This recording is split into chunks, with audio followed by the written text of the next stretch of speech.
విజయనగరంలో ఆమరణ దీక్ష కూర్చుంటాను. రాష్ట్రం అంతా కూడా ఇబ్బంది జరుగుతుంది. గేటాలు మాట్లాడుతాం. గేటాలు లేదు సార్.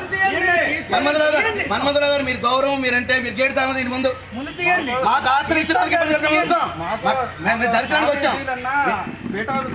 ఇదా గేట్ మీ మాట వినకుండా మేము రామతీర్థం వెళ్ళామనుకోండి, అడ్డుకోండి, మీ డ్యూటీ మీరు చేయండి. కలెక్టర్ గారి ఆదేశాలు ఉన్నా ఏమున్నా సరే మీరు చేసుకోండి.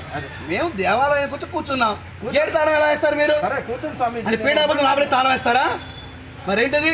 దేవుడు లోపలేస్తారు. దేవుడు బంధించారు మీరు, భగవంతుడు మీరు బంధించారు. ఇదే డిపార్ట్మెంట్ పని. మరి ఎందుకు తాళం వేశారు? మెయిన్ గేట్ ఎందుకు తాళం వేశారు?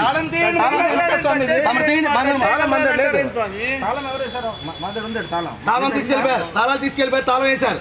ఎవరు వేశారు? రమ్మనండి. ఎవరు వస్తారు? రమ్మనండి. ఎవరు వేశారు తాళాలు? తాళం అదే లేదు. మేము ఎందుకు వేస్తాం స్వామీజీ? గుడి తాళం మా దగ్గర ఉంటాయా చెప్పండి? తాళాలు ఎవరు తీసుకున్నారు చెప్పండి? మా దగ్గర లేవు కదా. రాజశేఖర్కి వస్తారు ఫోన్ చేసి నువ్వు తాళాలు తీయమనండి.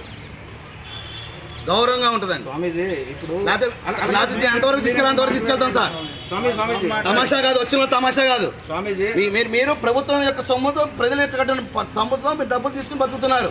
అలాగే ప్రజలు ఇచ్చిన దక్షిణతో మేము బతుకుతున్నాం. ప్రజలు ఇచ్చిన ధర్మంతో మేము బతుకుతున్నాం. మీరు ధర్మంకి వస్తున్నారు, మేము ధర్మంకి వస్తున్నారు. మీ మాట వినకుండా మేము రామతీర్థం వెళ్తుంటే అడ్డుకొని స్టేషన్ తీసుకెళ్ళండి. మేము కథగా కూర్చుని ఉన్నాం. మీరెవరు తాళం వేయడం గేటుకి చెప్పండి? ధర్మమా? స్వామీజీ ఇప్పుడు దేవాలయం గేటు తాళం వేయటం సార్. దేవాలయం గేటుకి అంటే మీ టేస్ట్ వచ్చి తాళం వేస్తాం ఎదుర్కొంటారు సార్ చెప్పండి. మీ టేస్ట్ వచ్చి మేము తాళం వేస్తాం అనుకుంటారా?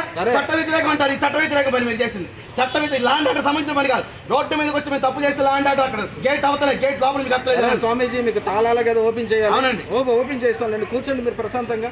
మీరు ప్రశాంతంగా కూర్చోండి స్వామీజీ. మేము భక్తులను ఆటంకపరచలేదు కదా.